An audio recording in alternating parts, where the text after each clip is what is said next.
Prepare to be captivated by the business story of the week, hosted by me, Shaheen Shan.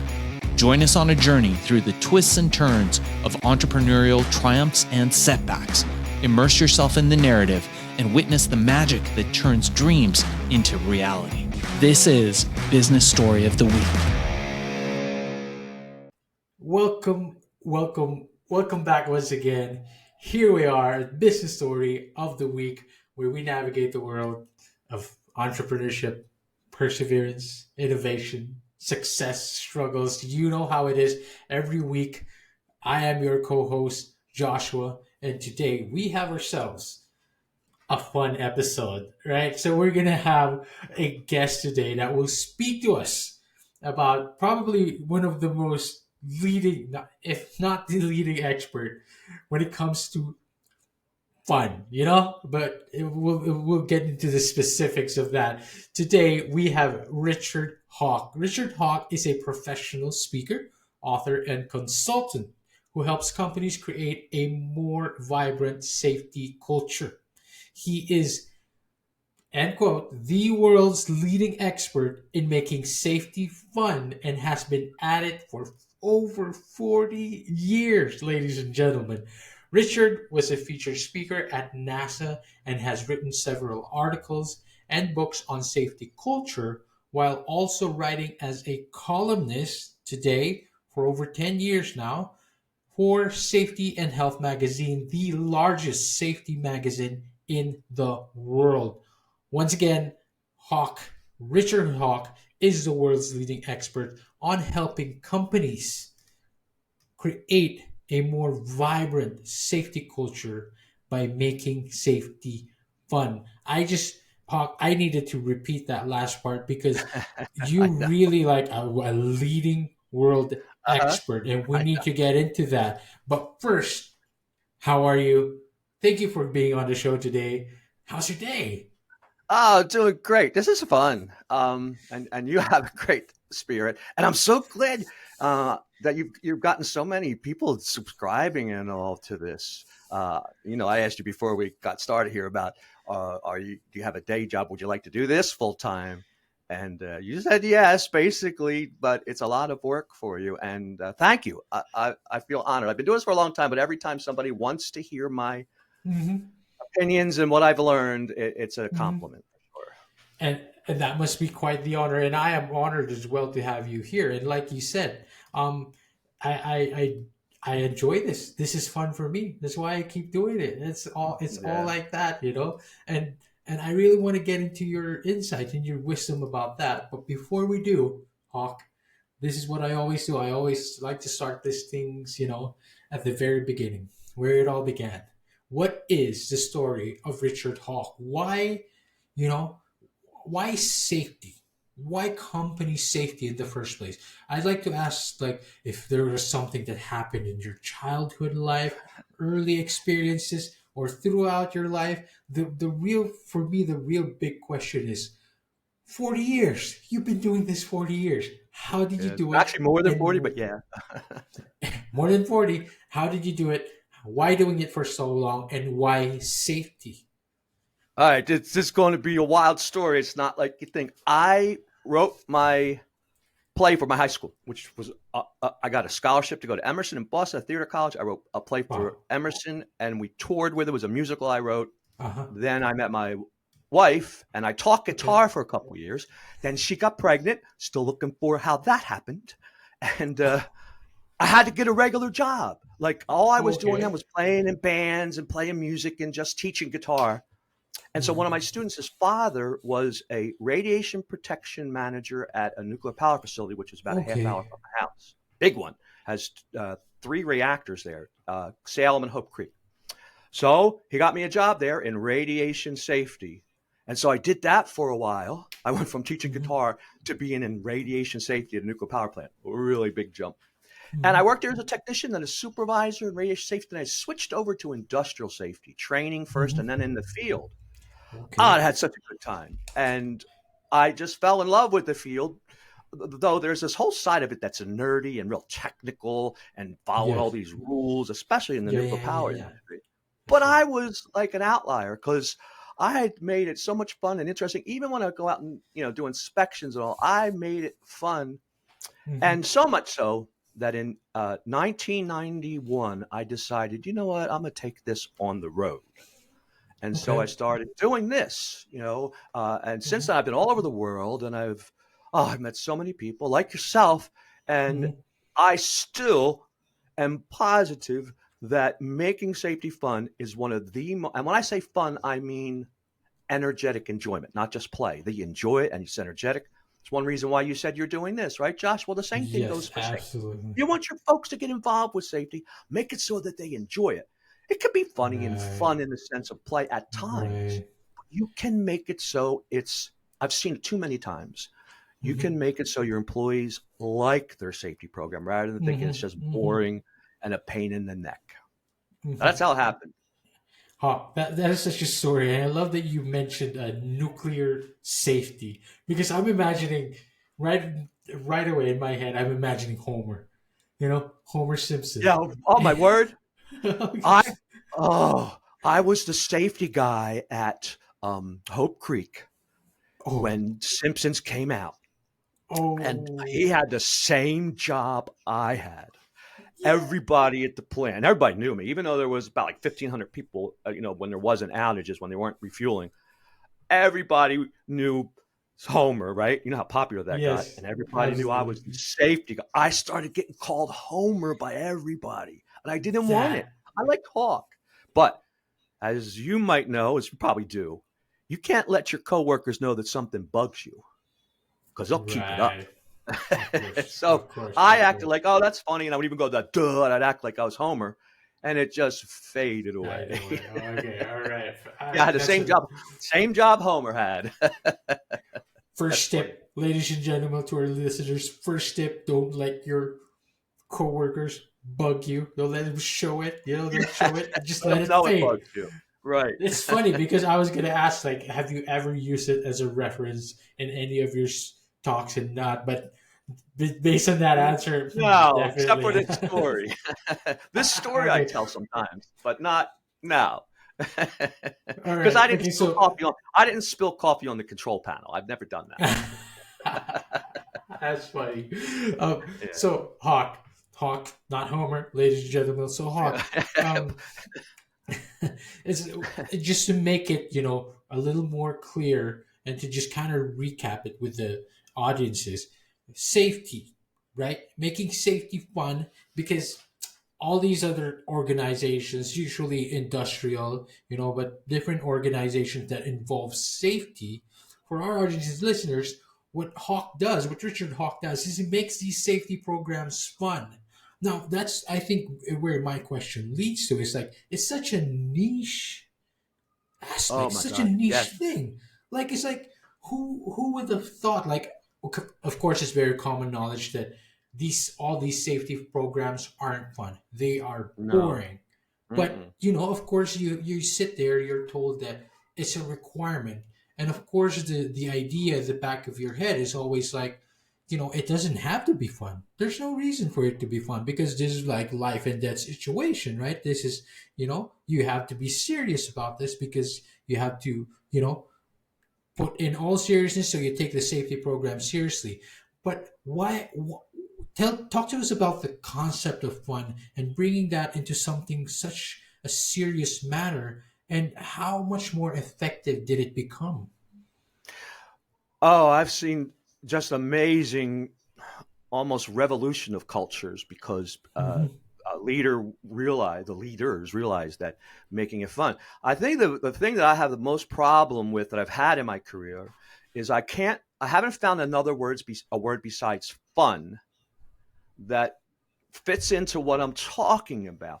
I don't Right. mean play. Play is fun. Yes, Hmm. you play pool. I love playing pool. Play pool, that's fun, but I'm not doing it Hmm. for work, right? But fun, what I'm Right. saying is just energized, enjoy, Hmm. unusual, make it so it's not, well, we're going to consider ways that you make sure that you don't, fall off the scaffold that no. Now, playing, if you learn, one company that I came in and consulted and I helped them with their training, we did the Tale of Ergonopolis. It was about ergonomics. and we had Helen of Trauma, and she came out dressed. I've done these for 3 or 4 companies. And then we had Stan Straticus, who always stood straight and always did ergonomically what you're supposed to. And then Hurt Your Knees, who always did the opposite. And in the process, and then you had to have a test. Everybody had a test about this. Yeah. And so in the process of doing this, you enjoyed it. It was hilarious. And you learned. The purpose of the training was that you understand ergonomics. Right. You understand how to position your body, the machine-human interface. You understand that, and you understand what you should do. But at the same time, you enjoyed a play that was very easy for the people to do, by the way, because Helen of Trauma read off of a sheet.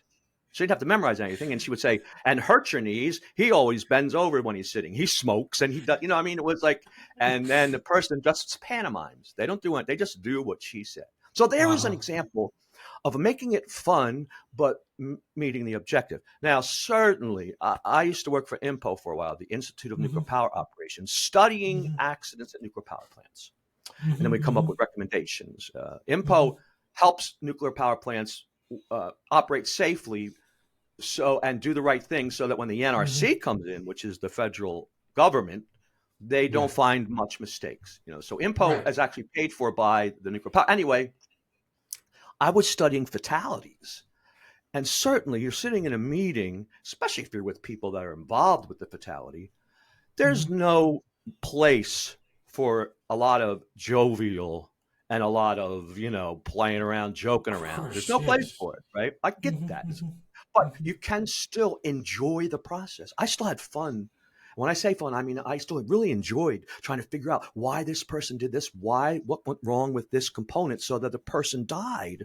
Right. I still enjoyed it, but I thought it was very serious and at times somber. Okay. And so, and so that's what I mean by fun.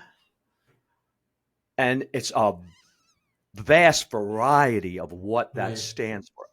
If I said it just enjoyment, I'm the leading expert on energetic enjoyment. Really? Yeah. Right. But, and why, and I know I said it a couple times. No one else has done, all I've done in my life as my professional life for at least 35 of those 40 years, I just full-time made safety fun. There's nobody in the world that's done that. Nobody. Just specifically that topic per se.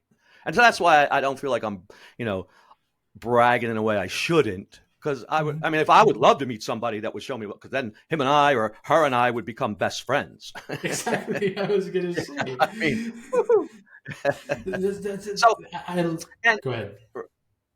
And it's been very satisfying because I've had so many dozens and dozens of people tell me that they've turned around their safety program or made it significantly better because of the things I've told them or they've read or they just get it or they've come to my talks or, I do seminars 2 and 3 and sometimes longer seminars on this topic. Not just make safety fun. If it's more than, hours, you got to do other stuff, Right. But also how to make your safety program more appealing. Right. Even something simple as your instructions, your procedures. And trust me, in the nuclear power facility, there is, I would say NASA is the only place that has maybe more, than a nuclear power facility. And you can, and yet they're all little texts, 11, 10 point, everything's jammed together. Oh, goodness. Who was that for? A machine? No, it's for humans. And so you want to make it so that these humans enjoy it, have fun reading it, if there's such a thing with a procedure. But they'll enjoy it more. So that's the type of things that I also help companies with. And how to get the leaders to make it so that employees feel like this is their program. I'm doing this. And there's all different ways you can do that rather than just, I got to listen to you tell me about the rules. Right. And some of the stuff that people, I'm always amazed at how far, I'm pretty wild, as you could kind of tell, but man, there's some folks out there have really gone all out. I just sent, by the way, Josh, a free, in fact, I'll tell you what, any of your listeners who get in touch with me, Richard at Make Safety Fun, send me an email, Mhm. Richard at Make Safety Fun, my assistant, I'll send you these the fly slides. I didn't make them, but the person who sent it to me, I used to have this easy and I had a lot. He sent these fly slides to me to share with anybody I want. Okay. And so they're free. If you send me email, I'll send you links. You get these. Listen to this, Josh. There's like 40 slides. This guy, Mark, took real flies. Somehow he euthanized them or killed them, in some way. And then he made real flies in safety situations, lift with your legs, make Mhm. sure you use a forklift that's too heavy. Oh, they're just looking at them is hilarious, but they're also instructive about lockout, tag out, about, not working in confined spaces, about housekeeping, and they're real Mhm. flies. So I'll be glad. And I've been giving them out for years to people. So there's another example. These flies serve a good purpose. They teach you about different things about safety, but it's fun. It's definitely unusual, and that probably is one of the best examples. And this other fellow, Cheryl, his last name is Cheryl. He did Disco Inferno, which I doubt, Josh, you may know of, but you don't remember when it was a thing. It was a very popular song, and that was when disco was big, and it was called Disco Inferno. So he did a fire safety class Okay. with the theme of Disco Inferno. Him and his assistant dressed up like in crazy out, and they had strobe lights, and here was the most common, and music, Disco Inferno. Most common remark he got from that training: Okay. I never learned so much Wow. in a training course, and had a Wow. blast, had fun, enjoyed it.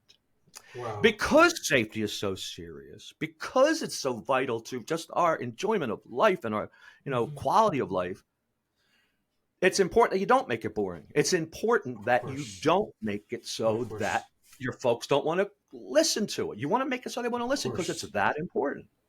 Wow, that's what a fantastic way to put it right there at the end. Because the question was, it's like, it's such a somber thing to talk about, but why talk about it in such a manner that it's making fun of it? But you're not making fun of it. It's not. No. It's not about that. I love how you said that it's fun, not play, not enjoyment, but you make it light because of course I love that. I love that when he said I never learned so much because it makes so much more sense after he told those stories and that if you tell me these things in such a somber way, then you're just scaring me off. You're just gonna make me can I just quit right after this safety program? Yes. But Or you lose, or you just won't pay attention. Yeah. precisely, And you just don't pay attention. now it's gotten harder, but I also have tricks and stuff because of smartphones now. When you're in front of an Yes. audience or in front of a group, Exactly. it's Exactly. long past where you got to say, please don't use your phone. People don't even say it anymore because you're not going to stop folks from doing Yeah. it. Yeah. Sometimes I'll, when I'm being introduced and before the MC will say, please put your phones on vibrate. Used to say, please put them away. I don't say that anymore. And I get it because I have been at a lecture or at a seminar and I used my phone to take notes and to do stuff that Right. wasn't because I wasn't paying attention, right? Right. But Exactly. so many people do not pay attention. They're doing whatever, going on TikTok and turning the sound down. So you got to do stuff so that you are more entertaining or at least more interesting than TikTok. And that takes some insight and work. And I know how to do it. I know how to do that. And I know, and if you go on to TikTok and go to Make Safety Fun, at Make Safety Fun, I have all these videos of how to do stuff like that. Let me give you an example. I'll give you an example. Please. All right. And last time I did this was very funny. All right. You have somebody in your group. Say you have 30 people and you're doing a safety meeting or on something. And somebody's over there looking on their phone, looking down and you can tell, right? They're not paying attention to you for sure. Use their name. That's all you got to do. Let's say it's Tom.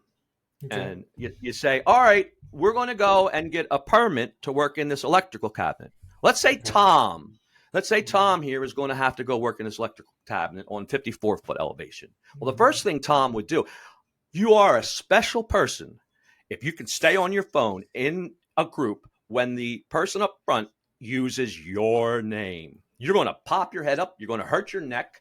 You're going to want to, you're talking about me? What? Why are you talking about me for? And you know what? That's way better. That's way better than saying, "Hey, Tom, please get off your phone." No, because then it hurts the mood. No, you don't have to do that. You know, I probably have 30 different ways that I can do slight things or blatant like that is in a way to get people to get off their phones or pay attention. It might not be the phone. It could be something else. So that's something that you need to learn to do now when you're a trainer, instructor, or a speaker, or even anybody that does presentations at work for whatever reason. That's the type of thing you need to know to make it, actually it makes it more interesting too. Using the names of your audience when you describe stuff, rather than just say, well, to get a permit, the first thing you do, and then you have 50, text all over your slide. First thing you go here, second. But if you say, all right, let's say Tom gets up in the morning. He doesn't realize it, but when he gets to work today, he's going to have to work in electrical cabinet C7. He doesn't want to because he was hoping he was going to sit and drink coffee all day, right? You know, that type of thing. Don't listen to that. And of course, in the process, you're going to say he first goes to the operations department or maintenance, whatever department. The next thing he does is he checks this. If he's doing lockout, tag out, he has to go, get his lock, get a permit. But it's done in a story fashion rather than the first thing you do is this, the second thing you do is that, the third thing. Right. So there's one example. Yeah. And you can make. Go ahead. You can make any topic interesting, just about. No, I say definitely, because there is no topic that has a worse reputation for being boring than safety. None. Of course. You already got me cracking up so many times in this one.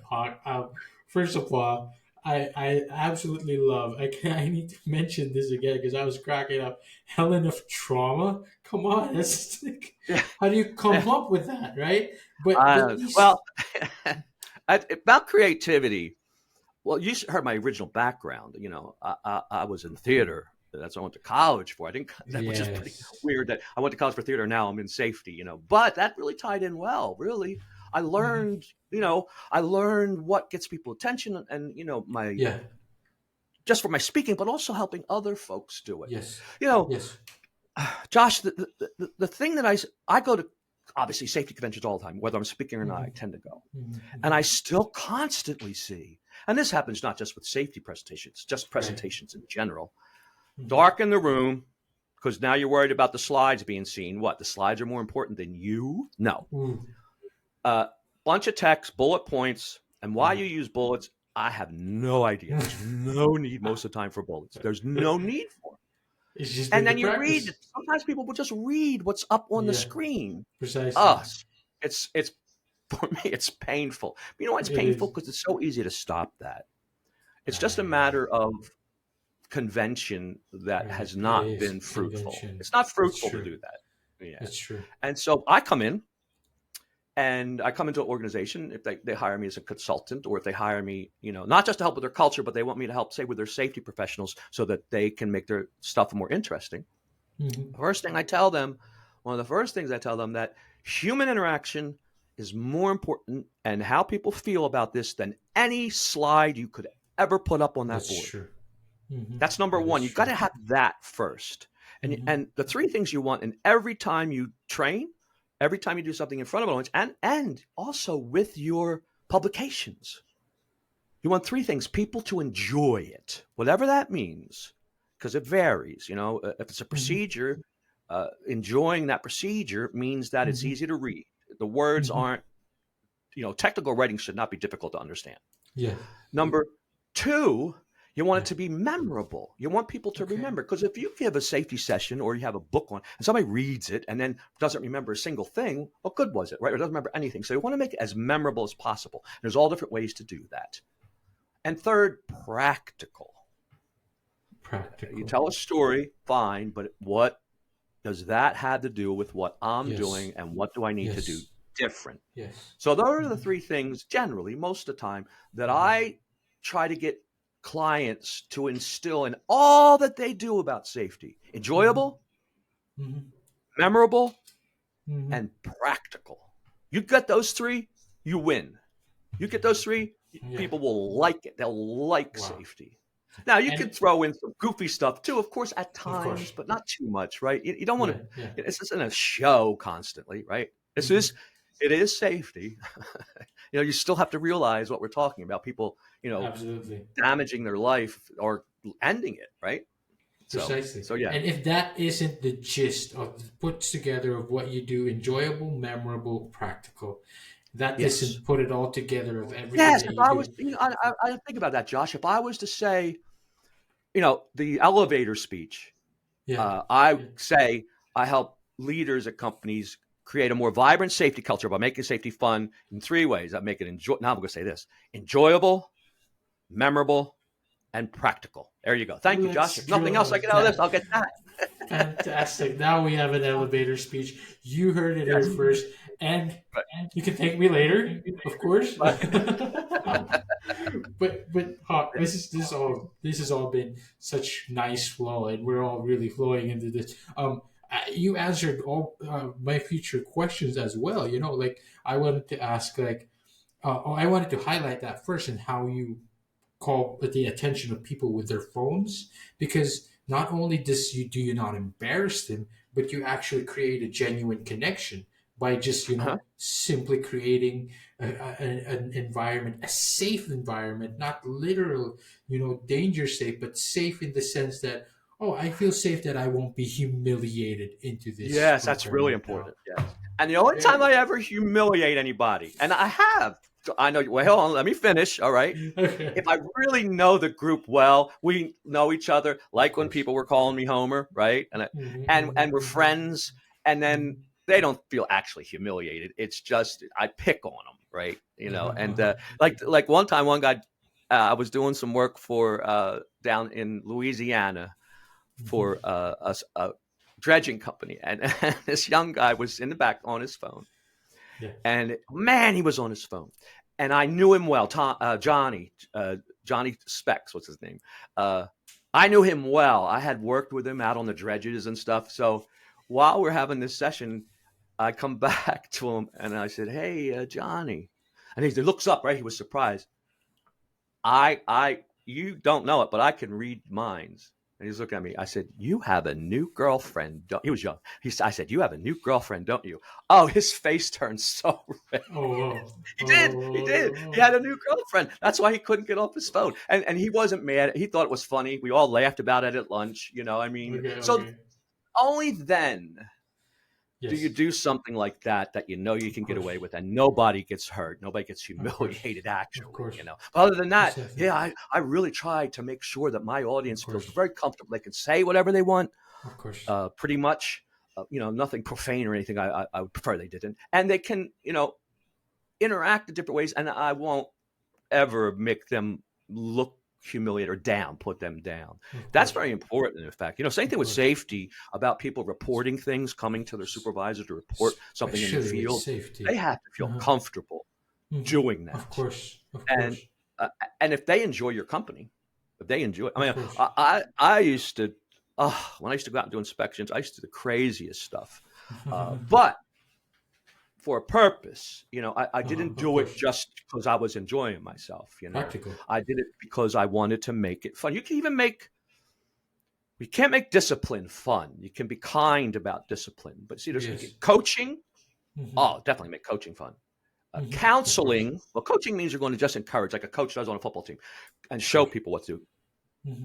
Counseling means they're doing something they shouldn't be doing, and you want to counsel them on it. You can still make that fun. I've done it so many times. Discipline's different. That's the third step. That's when you gotta put on your kind but serious face. Like you can fire someone. I've had to fire people, and I'm not going to go and say, "Hey, guess what we're doing today?" No. I'm going to be nice. I'm going to be kind to them, and I'm going to tell them, "Look, we can't. And here's the reason why. You did this 3 times, and you didn't, get the permit you're supposed to, or we saw you 4 times, not time, that type of thing." No. Yes. But most of the time in your life, with most things, you can make them enjoyable and upbeat. Right? Fantastic. Unless it's drama and you're purposely being, down or mean or something like that. Part of why this is hard to change is because we like doing stuff that's, quote, safe. But I mean safe in a different way. I mean safe like you were just saying about the audience. We were afraid, like, all right, I'm going to do a presentation with no slides.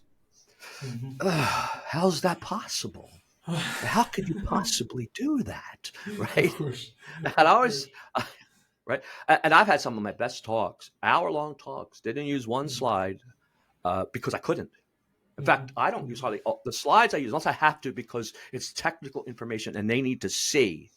You know, if I'm going to show them a meter and how it works and they need to know, well, then, yeah, of course you got to have some type of, you know, diagram and you have to have things like that. I'm not talking about that. I'm just talking about when you're explaining things. The slides are distracting most of the time. I use pictures at times, but I don't use that many unless it's a technical, you know, professional development seminar or something like that. I might use some. Because the number one thing, the most important thing is that this experience is enjoyable. Yeah. And that includes when you go out and you do your pre-job briefings, Of course. make them enjoyable. And there's all different ways, believe it or not, you can do it. You're doing an inspection where you're going around to see how people are doing. When you interact with them, you can make it enjoyable. You can. That's what I teach leaders or show them how to do that. And particularly, majority of my audiences, 70%, are safety professionals or safety committee members or people in charge, HR, people who are also in charge of safety. About 30% are like plant managers, people who are project managers on a construction site, those type of folks who also have, obviously everybody does, but they specifically have some responsibilities that go above normal. Yes. That has to do with safety. So that's who and right away, if I have some time, I say, what do you think people feel like when you first come on a job site to do a safety inspection? What do you think they say and feel when they see you coming? I mean, it's really an important question to answer. It is. Are they glad you're coming here? Or are they saying, oh, not this guy again? And then looking, all right, let's see what we're doing wrong. Let's see what we right. Or are they glad, hey, Hawk? I mean, for me, it was like, Hawk's here. Because I was very strict. I know you wouldn't think it, but I was very strict. But I was always fun about my strictness. Right. And I would even send people stuff back when we had company mail, and I still do it now. I would do it via email and stuff. If I saw them doing something and I did have to counsel them on it, I would always follow up with something that was upbeat, or like one time I sent this woman this bloody finger because I saw her, a rubber one. I couldn't get to her. I was way up on the platform, way above, and she was down on the platform, and she was using a hacksaw, and she didn't have gloves on, right? No big deal, but you should be wearing those gloves, not just you really should. So I couldn't get to her. So when I got back to my office, I had a little rubber finger. I put it in. I wrote a poem about her, how beautiful her hands are, and about how she should wear gloves. And I put it in the company mail, and with that rubber finger that was bloody on part of it, and sent it to her in the mail. Now, next time I went to the maintenance department, when I went into the maintenance shop, and I saw her, she came over. She gave me a hug. Tina was her name, and she goes, "Hawk." She goes, "I couldn't figure out at first what that was." And I said, we both were laughing, and she had it in her locker. She had taped the finger on her locker with the letter. She felt so complimented. Wow. But then I said, before I left, I said, so, Tina, what's going to happen from now on? What's going to happen from now on? She goes, I'll wear my gloves. I said, you promise me, swear, or you'll lose your fingers. And we laughed, and it was fun. But everybody in the maintenance department knew about it. They also knew I was being serious. Wow. Wear your gloves. I don't want to hear it, but how fun is that, right? I mean, how fun is that? It was, everybody knew that if Hawk comes around, he cares about you. He does not just doing this just to be a mean guy. Yes. But he's serious too. Fantastic. And if it's serious, I don't joke that much. One time I came, there was a trench and they had spoil, which means the dirt on the side. It was real close. And there was somebody in the trench. And they were supposed to have a trench box. Stop. I said, everybody get out. I said, come here. Listen, this is serious. This is really serious. We're stopping this job. We have to go back to a meeting room and discuss this. So, I don't want to walk around like a clown. Of course, it's not. You got to know when and where and When it's how to appropriate, of interact a course. certain way. That comes to do with self awareness too, of course. And And your so tenure and experience. yeah, and experience. Sure, sure, sure. This field of safety, when I first got into it, I was like, I didn't really like it because I thought it was Okay. just technical and just, Uh-huh. and I like stuff like I like science stuff a lot, Hmm. but it's not. It's like human behavior Yes, it and is. emotions and all Hmm. that is the real mainstay Hmm. of what creates a vibrant and safe culture. Yes. It's how humans interact with one another. And other work, one of my talks called uh, "Mindfully Safe." A Yes. big part of it deals with how to handle negative emotions like anger and Hmm. frustration, Hmm. because they make you dangerous when you're angry. And there's been so many studies, one by the Virginia Tech Transportation Institute, which showed a huge study with automobiles uh, and people and their Hmm. emotions. And they came Hmm. with a conclusion. It's a white paper. It's wonderful. If you are upset in the car, you are 5 times more likely to get in an accident than a person who's on their cell phone. So basically, Right. Josh, I would say to you, if I liked you, and I do, uh, I had a choice: being very upset or cell phone. Use your cell phone, right? Of course. But no, you don't do it either. But 9.8 times more likely to get in an accident than somebody who is calm and a regular driver who's not doing Wow. anything but paying attention. 10 Okay. times because you're Wow. upset. They did a Wow. study with nurses in Boston when they were getting divorced, made a lot of mistakes, more than nurses who weren't getting divorced. So that part of safety is what is the cutting edge right now Hmm. Hmm. about mental health and about Wow. emotions, even with the National Safety Council and with all other groups involved. The people that are the professionals in the field. This thing about emotions and how you feel is the big new, not brand new, but relatively new, because Yes. most companies that are decent have already got hard hat and safety glasses, and people tie off, and they got Of permits for course. this and all Of that kind course. of stuff. They already got that fixed. That part of the carpet's relatively clean. Of Part course. about mental health is not clean. Of In the course. construction field, they have the highest rate of a large group Of of course. suicides. Of suicides. Precisely. Oh my Now, goodness. so you got to address that, but likewise, you want to address it in a very exciting, interesting, and enjoyable, fun way. And during my talk, Wow. I talk about marriage. I get audiences of Mm-hmm. men usually. I ask them how they got married, and then I ask them why did you get married, which gets a big laugh. Just I don't know why, but Fantastic. it Of does. course. And then I describe how we got married for emotions, right? Because we love Of and course. Of course. our feelings, and that's the Hmm. largest decision of your life, or one of the largest. Right. So do you think if a guy's going to decide or gal's going to decide whether to tie off or not, you think that's not going to also be emotional? Of course it is. Hmm. Even more so than marriage. And Hmm. so that's why you need to have a good feeling about your safety program. You need to be proud of it. You need to be proud of the fact that you tied off, even though nobody was looking and you didn't have to. Right? And that's what I strive to instill in the professionals I deal with, the managers and the safety professionals and all, to get them to make that something that they do. Because a lot of them Yeah. don't even do that, don't even consider that. You know, Hmm. it's not even in their bailiwick, not even in their toolbox. But it's really important. And safety And is what? a million topics. Of course. And what a way to kind of just put that into. I did have again. You're answering the questions that I was about to already ask you, Oh, but really?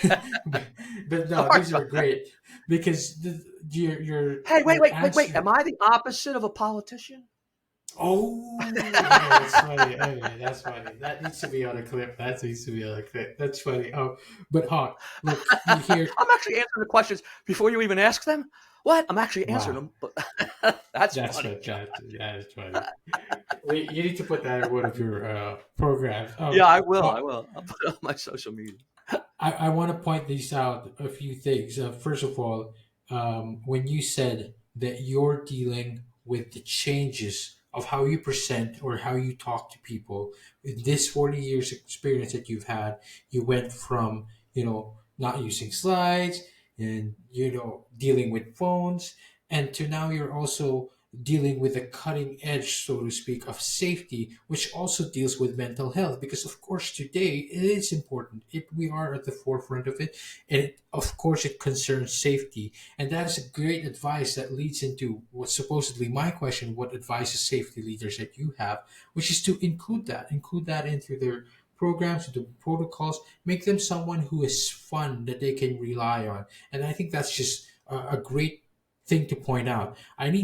I want to ask this like as a sort of a wrap up question, the Okay. way we start wrapping this up. But I love because you also mentioned NASA, probably the most, fine line printed, so many safeties. And of course, it makes sense that they have more safety guidelines than nuclear safety, right? It just Yeah, I didn't think occur they to me. do. It just didn't occur to me before you mentioned it to me. But now it got me thinking, what other industries does safety apply in? If it's not industrial, are there any other particular organizations that wasn't particular industrial that you dealt with? But more than that, it makes sense how this could spill over into life and into the household. And can you talk to us a little bit about Uh, that? yes, Josh, that's like a wonderful thought, which I wish I could like when I give my clients to say, look, when people come to work, they are safer than they'll ever be at home. Now, one of my talks, which is called "Safety Begins at Home," if you go, the National Safety Council has done a bunch of studies on Mhm. this, and you're like 5 times more likely to die at home from an accident, not just from medical, than you are at work. I think you're 8 or 9 times more likely to get hurt. I mean, it's incredible the amount of Oh my goodness. away from work because, and part of that's because workplaces now have all the safety things to do. So even if Right. it's a tech or like I've done a lot of talks for the medical field for Hmm. Pfizer and Hmm. AstraZeneca and stuff, places like that, where there are Hmm. folks that are working in laboratories or Makes working sense. in Yes. office type settings.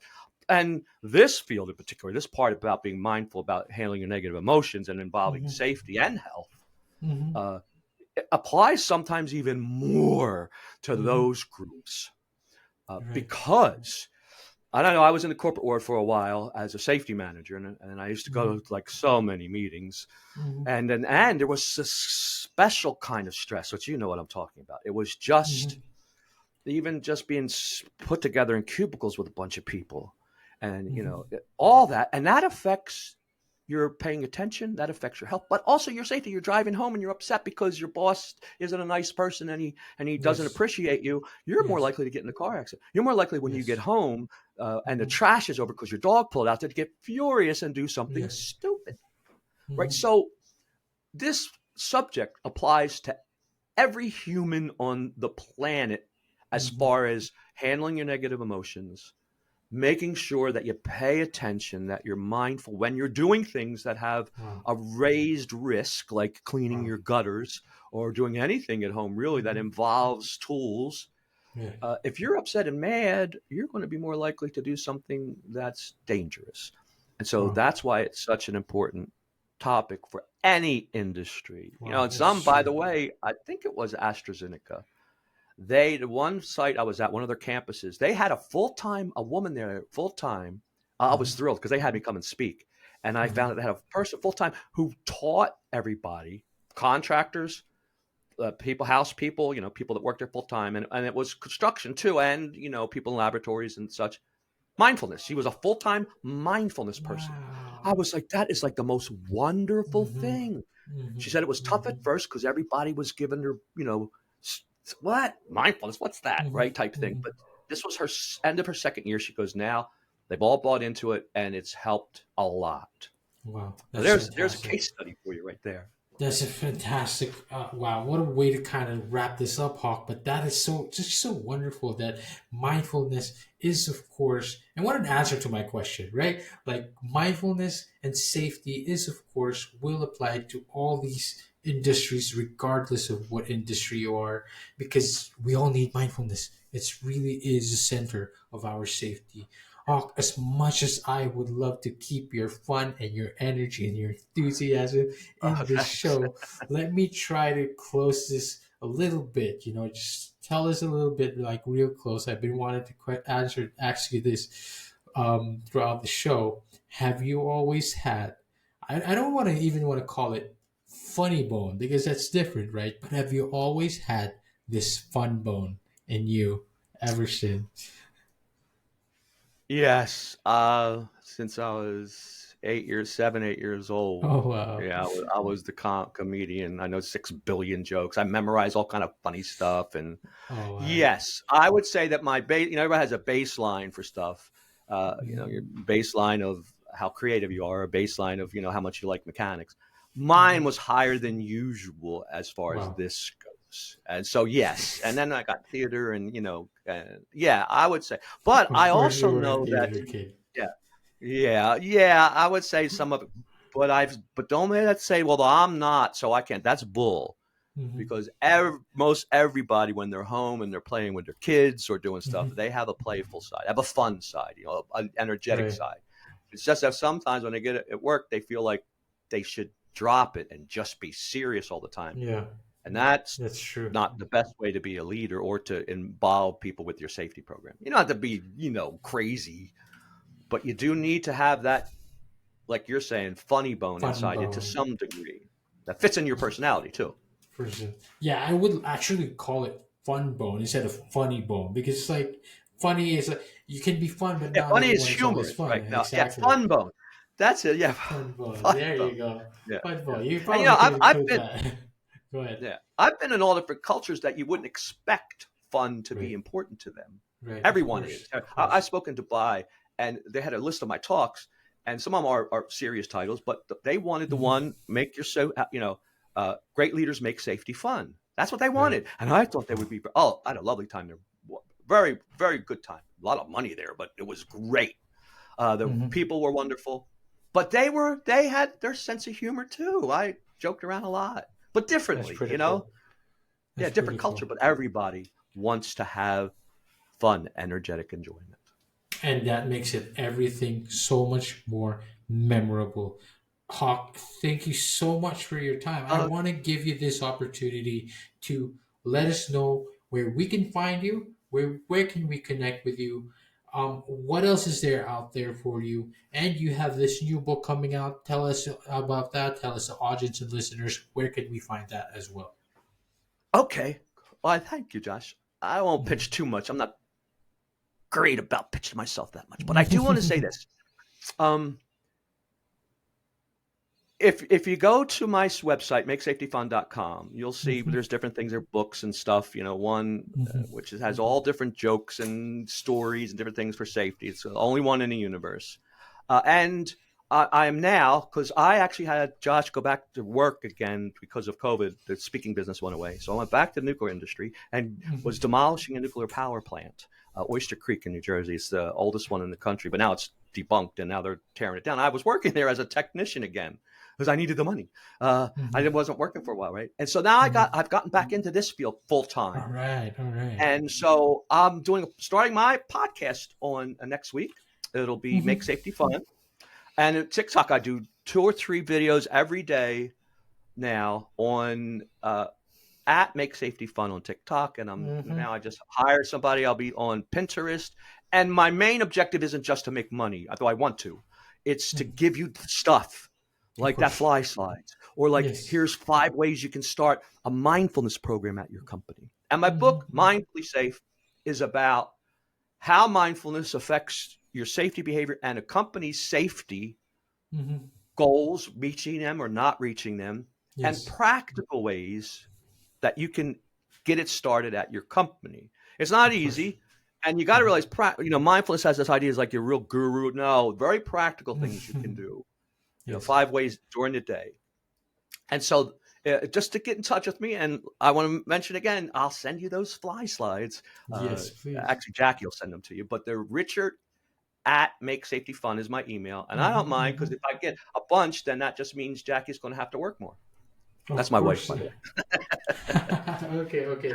All right. So you have the podcast, your TikTok, and those spy sites for all the audience and listeners. Make sure to reach out to Jack. Jack, I wanna point this out one more time. Your new book is coming out, or is already out. The only one in the Well, it's universe. almost done. It'll probably. I got to find. I have a publisher I'm working with. All right. They had to do with a date, like what's the best date for this and this and so. All right. I'd say 2 months maybe. They're saying Yeah. that the summertime isn't a good time.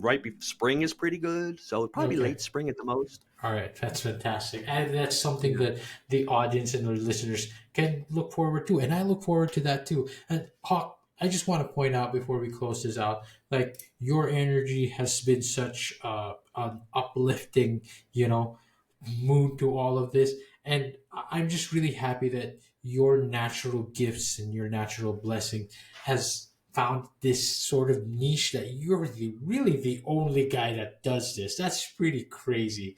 And it couldn't have the universe couldn't have chosen a more perfect human to lead this Oh, force that's a with great such compliment. I've never blessing. heard that before. It all falls into place. It's so natural for you, and I'm really grateful that you graced us with that energy of yours, of Oh, your it's been my presence. pleasure. And again, for our audience and listeners, go check out everything Richard Hawk. Make your safety fun. Make safety fun. And Hawk, thank you so much for being here. You're welcome, Josh. This has been a good interview. You did a good job. And Uh, I want to be telling people, I answer questions before they're even asked, so I'm definitely not a politician. Let's go. Well, we got a few quips and quotes here that you might want to include in your book. Right. All right. All right, Fantastic. Josh. I Hawk, hope we thank you get to so meet much. one day in person. For sure. I'd love to. I'd visit, and then, we're going to catch up. And you're going to tell me all about your fun bun. Yeah.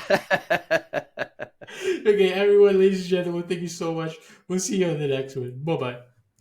Thanks. All right, so here's the thing. We try to get a little bit better every day, but we can't do it without you. So if you like the video, make sure to like and subscribe below. And if you have any comments, just leave them in the space under.